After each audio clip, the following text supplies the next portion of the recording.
11-ci sinif buraxılış tipli belə bir sualın izahına baxaq. Buyurun müəllim. Biz bilirik ki, buraxılış imtahanına 100% düşən mövzulardan biri də bərabərsizlikdir.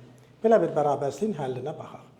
Deməli, bu bərabərsizliyi həll etməyə başlayanda əvvəl ortaq məxrəci gətirsə, bu çox çətin olur. Siz bilirsiniz ki, imtahanda sizə bir sual üçün 2 dəqiqə, 3 dəqiqə arası vaxt düşür. Ona görə burada səmərəli bir üsul axtarmaq lazımdır.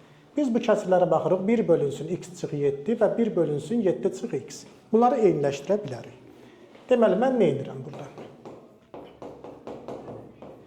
Bu kəsirdən, məxrəcində x çıx 7-nin yerini dəyişib 7 çıx x yazıram və qarşıya mənfi atıram. Biz bilirik ki, çıxmada yerlərini dəyişəndə nə olur? Qarşıya mənfi çıxır. Amma qüvvət tək ədəddirsə. Qüvvətində kvadrat olsa, çıxmada yerini dəyişəndə qarşıya mənfi çıxmır.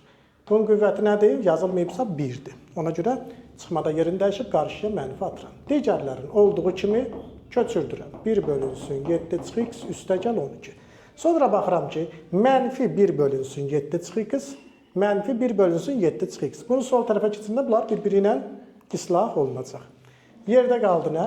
3 üstəgəl 4 vurulsun x üstəgəl 1 böyük bərabərdir 3x üstəgəl 12. Bu islah olanda öz işarəsi ilə birlikdə gedir. Sonra mötərizəni vurub açıram. 4x üstəgəl 4 böyük bərabərdir 3x üstəgəl 12. Sonra x-ları sola, ədədləri sağa keçirirəm. 3x sola keçəndə 4x-dən 3x çıxır x. 3 üstəgəl 4 7, sağa keçəndə 12-dən 7 çıxır 5. Tapdıq ki, x böyük bərabər 5. İndi soruşur ki, bu bərabərsizliyin 3-9 parçasına düşən tam həllərinin sayını tapaq. Görək 5-dən böyük bərabər hansı ədədlər 3-9 parçasına düşür? 5 düşür 3-9 parçasına, 6 düşür. 7-ni götürə bilərik. Bax, çaşdırıcı nöqtəsi ilə budur. Çaşdırıcı nöqtə budur ki, şagirdlər çaşıb burada 7-ni də tam həll kimi götürürlər. Amma 7-ni götürmək olmaz. 8, 9. Bax, bizdən bunların cəmin istəyir. 7-ni buradan atırıq. Aydın oldu. Bax, çaşdırıcı nöqtə nə idi? Çaşıb 7-ni də götürərsiniz. Bunların da cəmin tapaq nə eləyir?